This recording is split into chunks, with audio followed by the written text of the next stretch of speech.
back to 30 at 6 on Cecil TV. Today is Monday, February 3rd. I'm Alison Donnelly. Hi, Alison. Rob Churnside here for Cecil TV. Hello, Cecil County and the world.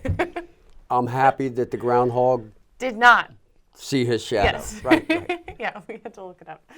Yeah, well, we've learned that he is usually wrong more often than he is right, but you have hard evidence of I have spring. proof that spring is on the way. This is don't ask me what kind of tree. It's a bud that was on a tree down at Perryville Park as I was walking the dog around today. I saw that. It inspired me, Alison. Yeah, and I mean, it doesn't hurt that it was like 60, I think in Baltimore at least, I think it was about 65 degrees. Oh, it's gorgeous out today. Yeah. Kind of worried about how hot it's going to get this summer, but we'll burn that bridge when we get to it. Yeah. Yeah. How was your weekend? Oh, it was good. As you know, Cecil TV was at Bog Turtle Brewery on Friday for the grand opening. Yeah, that was so much fun. I love that space. I love the fries. Oh, the fries were great. The fries were so great, and the beer was good too. Yes, I had the amber and I had the vanilla porter, and they were both good. Yeah. I told you I've been on a stout kick, so I had they have two stouts, and I had one of them on Friday, and I had their nitro stout on Saturday. Yeah, and I went back on Saturday. That's cool. You know, I go in there and I keep thinking, like, where's the windshield wiper fluid? Because it used to be Western Auto. You know, I used to go there so much, but you should definitely ask one of the bartenders where they keep. Oh, I already did. But yeah, it's spring will be. I know the Rising Sun baseball team used to go there after their games and stuff, so they'll be very happy that it's closer to home. Mm-hmm. And I'm happy that spring is on the way. Baseball season's coming. Yeah.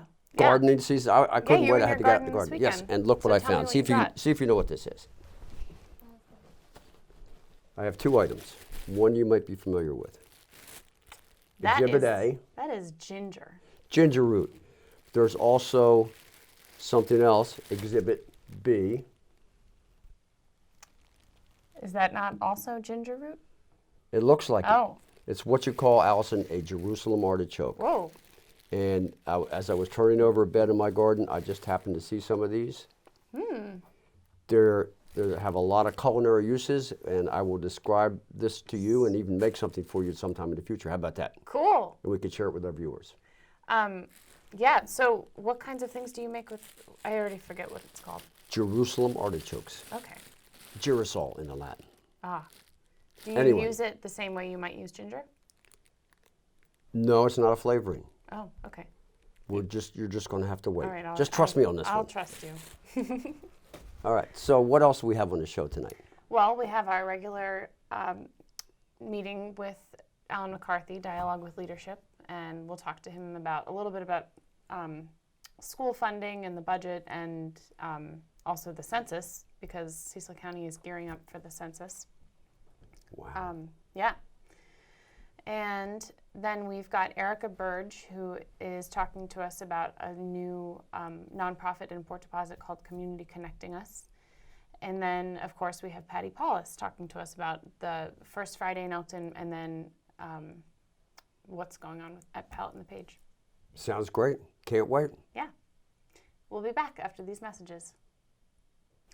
Good evening, and welcome back to 30 at 6 on Cecil TV. We have another installment of Dialogue with Leadership with Dr. Alan McCarthy. Thanks so much for being here. Well, thank you very much for the invitation. How are you? I'm doing well. And yourself? I'm doing well also. That's good. So, preparations for the 2020 census in Cecil County are in full swing. In the past, though, undercounting here in Cecil County has been as high as 30%. Can you tell us why the census is so important for the county? Well, number one, let me just give you a little preliminary stuff. Number one, the original Congress mandated a census be done of every state every 10 years. Mm-hmm. So historically we're required to do it. Now, why is it important? Congressional districts are determined by the census.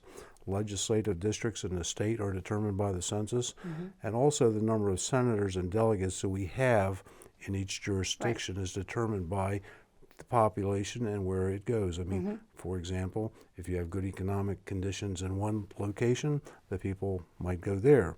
If they're bad, they might just leave. So we need to know where the people are. Now, the main purpose is once we do this, then the monies that are allocated by the federal government are allocated according to the census, where the population is located. For example, appropriations by the federal and state government to states, counties, schools, colleges, libraries is determined by the population and the census of these particular areas. Not only are they, but basically programs which like supplemental nutritional programs, SNAP and WIC are all determined by population and population growth or lack thereof. This is how the federal government allocates money to locales.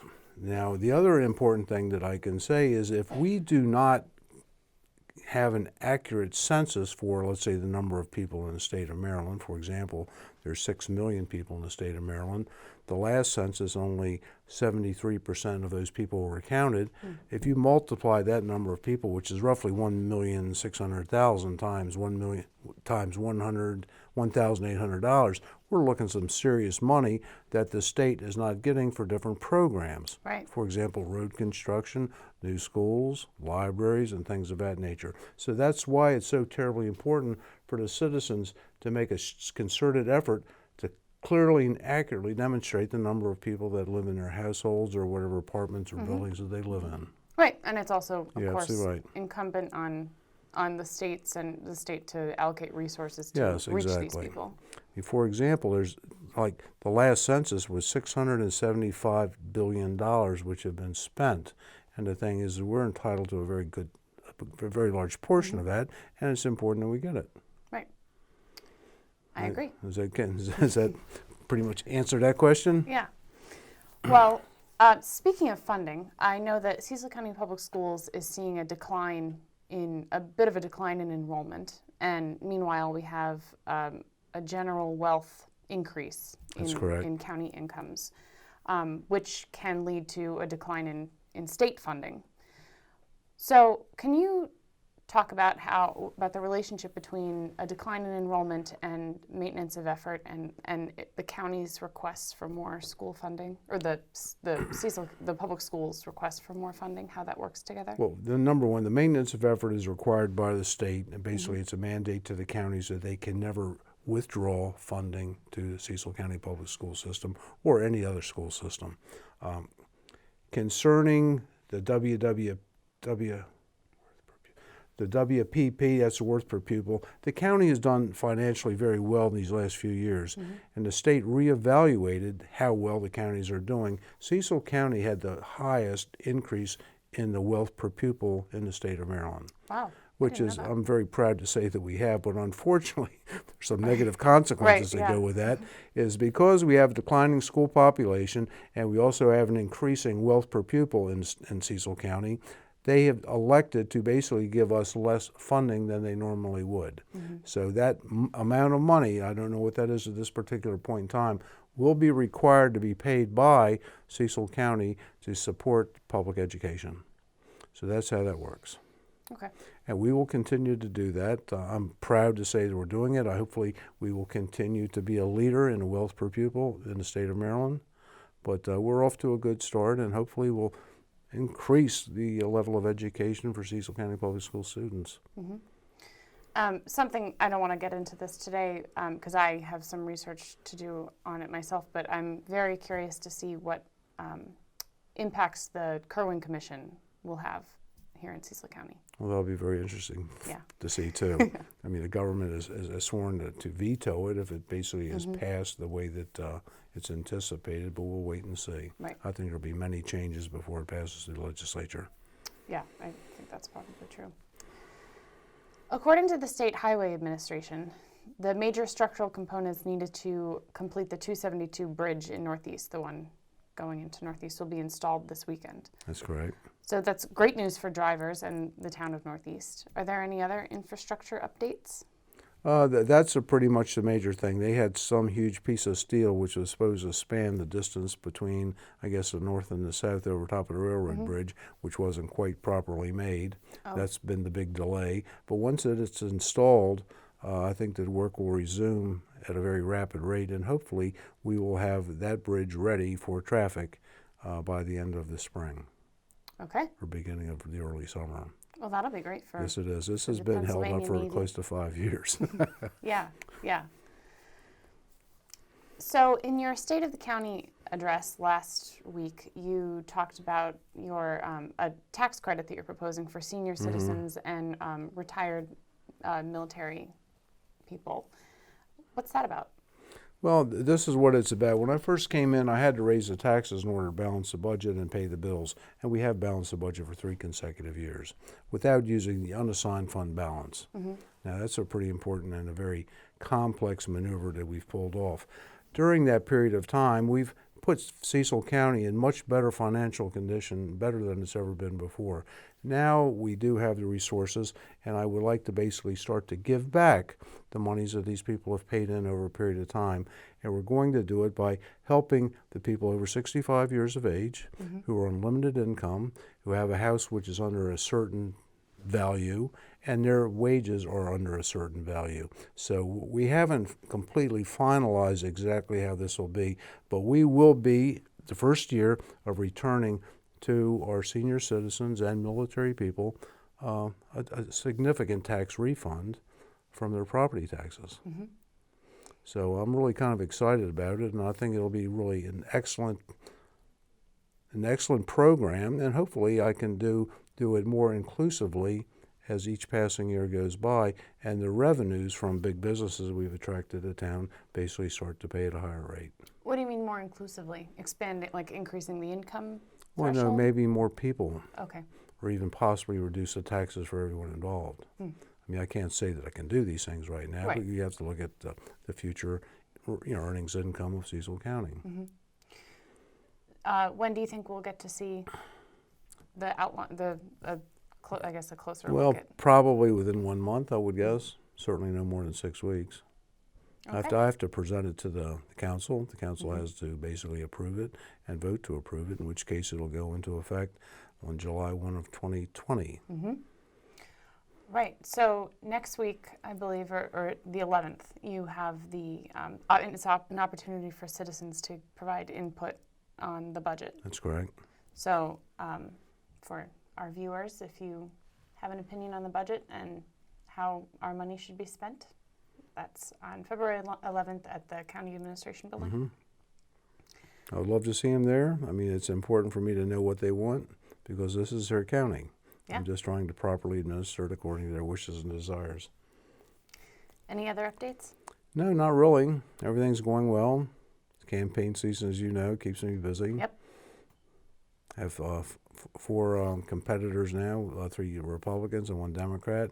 But, it basically will bring good ideas to the surface of the forum and let the people decide on what they want to do. Right. And speaking of forum, we have the Chamber of Commerce candidate forum coming up on February 29th. 27th. 27th. Yes. Yes. I'm getting excited about leap If you come day. to 29th, you'll miss it all. Right. 27th. Thank you. Okay. Well, thanks for being here. Well, thank you for Good to inviting see me. It's always fun to be here. Thank you very much. Moving Cecil County forward. Yes. Welcome back to 30 at 6, and welcome once again to my good friend Patti Paulus. Patti, welcome to 30 at 6. Thank you for having me. Now, I'm guessing you're going to be talking to us about First Friday activities in Elkton again? Yes, I am. Comes back like clockwork. It does every month. What's going on? Well, we'll start off with the letter A. Art Space on Main is having their Kids Happy Hour again. They have it every year, every month. And they also have a gallery out front. And I think a lot of people miss that, so you should check that out. It's all ceramic work and glass, because they have a fused glass kiln, which is pretty cool. Wow. Oh, yeah. And then Brookbend Interiors this month is having a young artist. His name is Dante Carrere. He's 14, and he's from Elkton Middle School, and he's going to show some of his artwork there, that's a little bit different for them. So that's cool. And this is a little more complicated. The Cecil County Arts Council is having a partner exhibition. They're featuring Northeast High School and Rising Sun High School, and a local photographer with her solo exhibition, Joyful Soul. And then in the back gallery, they're going to have an open show, Too Cool for School.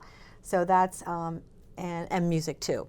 And then the other thing, I think, Alan McCarthy was asking me about the next wine dinner, which is a benefit for the Arts Council, and it is in February. Sorry about that. I'm in February now. On February 28th at Chesapeake Inn. And you can find out about all of this stuff on Facebook. So if you hear something you want to go to, then just go on Facebook and look it up. So, for example, if I was interested in the Cecil County Arts Council wine dinner at the Chesapeake Inn, February 28th, I would go to the Cecil County Arts Council's Facebook page. Correct, and go to events. Or I would have somebody do that for me. Yes. I'm trying. I know it's a lot. It's a lot. So that's happening with the Arts Council. What else is going on? So the Cecil College Art and Design program in the Elkton Station Gallery, those students that are in the lifelong learning program are having a show, and they'll have paintings, design, sculpture, and ceramic work, and that's from 5 to 8 on First Friday too. So all these things are happening from 5 to 8. Wow. Yeah. And the Historical Society always has good food, and you can go in there and check that out. Yes, I've heard it's a great spread. So if you want to, have a little snack. And then, Showcase on Main, not for First Friday, but on February 13th, Charlie Zahm and Ted Marks are going to be back there again. Oh, nice. And then at the end of the month, they're doing the play Steel Magnolias. What's that about?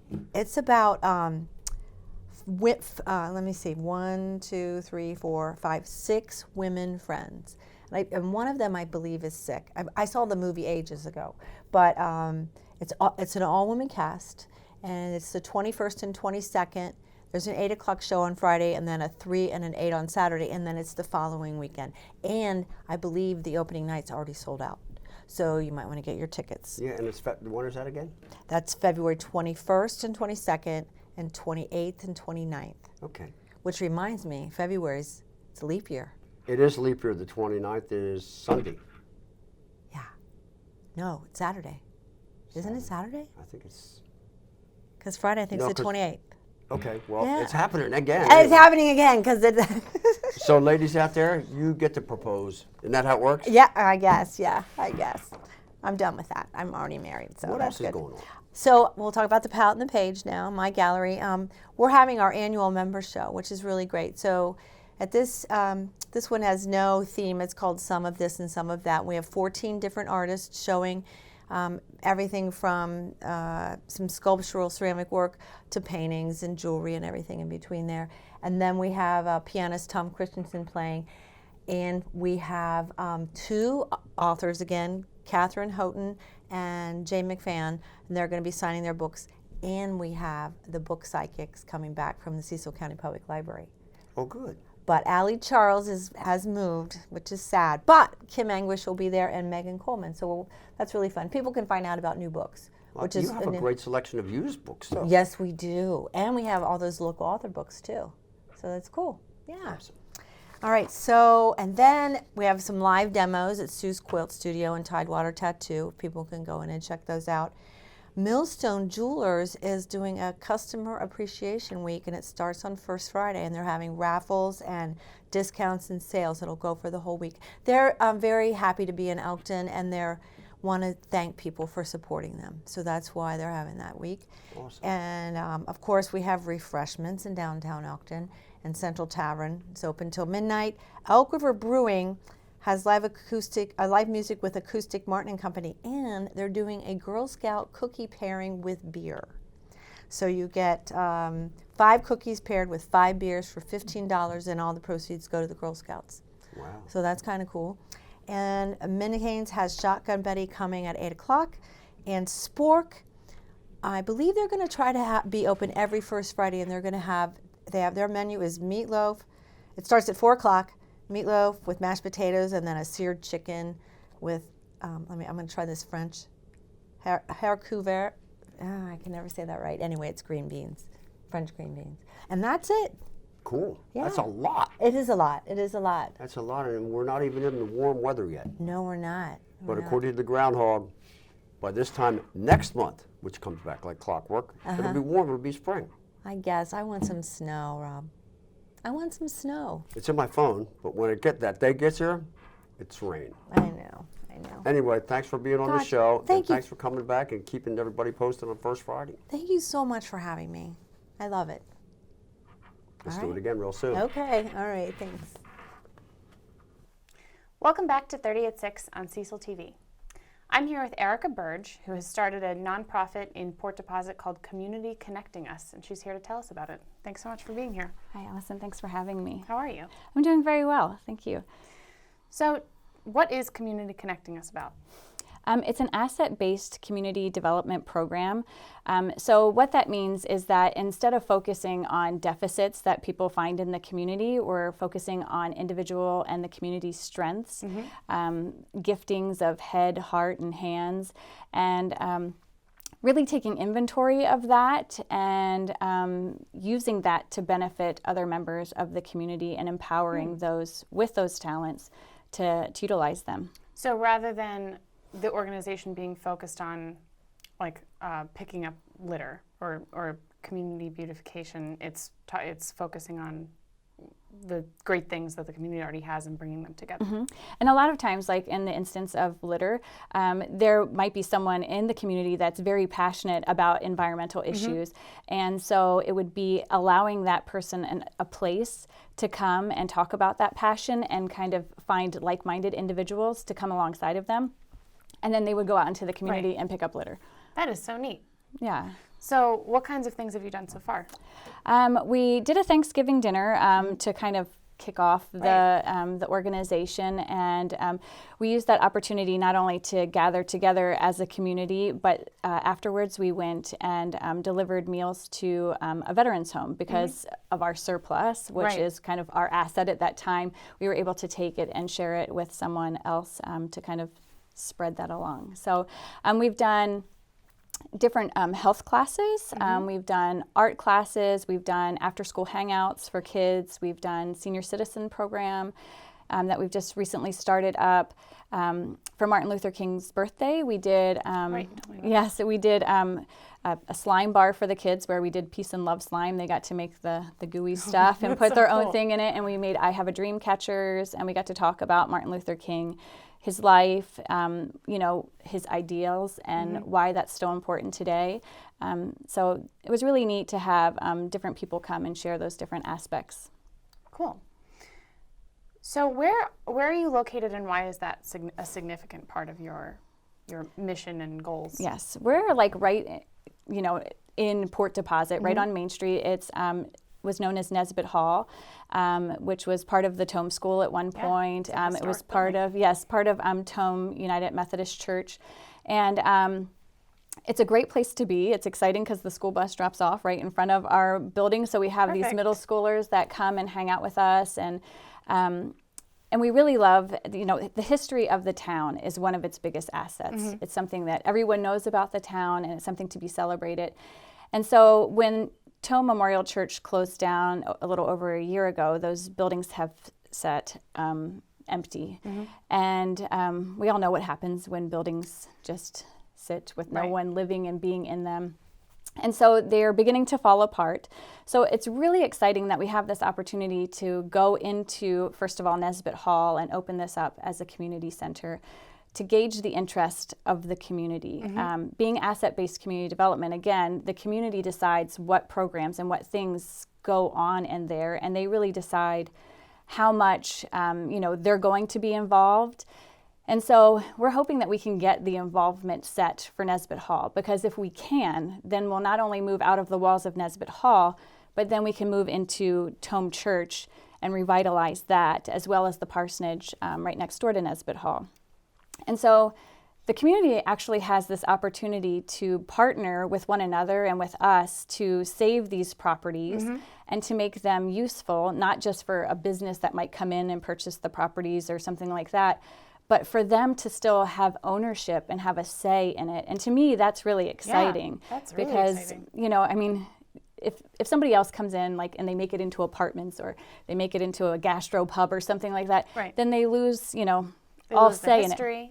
Yeah, and so this is a way to not only preserve that history, but again, to begin to make community personal and, you know, not just online, but for them to really come together and stand for something that is bigger than themselves and that benefits their entire community. And so, again, we're just really excited about that possibility. So we need them to kind of step in the gap. And so how can people get involved? It seems like it is welcoming to all ages, all backgrounds. Yes, we're really, again, asset-based community development celebrates diversity, and we believe that everyone, no matter where you fall with age, no matter where you are on the socioeconomic, scale, race, it doesn't matter, culture, everyone together, we can celebrate those experiences and those perspectives because, diverse groups actually are more successful statistically than those that are just a group of all like-minded individuals. So, we just need everyone to come alongside. So they can email us to get involved. They can, reach out through the website, through Facebook. They can stop in at one of our events that we're having. We have all of those listed on our calendar. And just tell us what they want to see there. And if they can't offer that service, then we'll try to find other individuals in the community that can. Yeah. Because again, when we realize in our own lives, I would really like to know this. How could I find that out? It's not so much about education as it is knowledge. Then we find, those people that can step in and we can all benefit from that. So we would love to have people come and help us out with that and volunteer with other things. That would be wonderful. So the website is communityconnecting.us. Yes. Is that right? Correct. And you're on Facebook. It's Community Connecting, I believe. Community Connecting Us. Okay. On Instagram, it's Connected Community. Oh, okay. So, Cool. What's your next event? Our next event, this Saturday, we have a healthy eating class at 9:30 a.m. We have a nutrition enthusiast that has been coming out and sharing the building blocks so that we could help keep our New Year's resolutions, which has been great. And the last month's group said, we would really like to incorporate some kind of stretching or exercising. So we're going to try some basic stretches for anyone to do. And so that's exciting too. Cool. Yeah. Cool. Well, I'm so excited about this. Well, thank you. We are too. We're excited to get the town really behind this idea and start to grow. Great. Erica Berge started the Community Connecting Us group in Port Deposit. Thanks so much for being here. Thank you again, Alison. Appreciate it.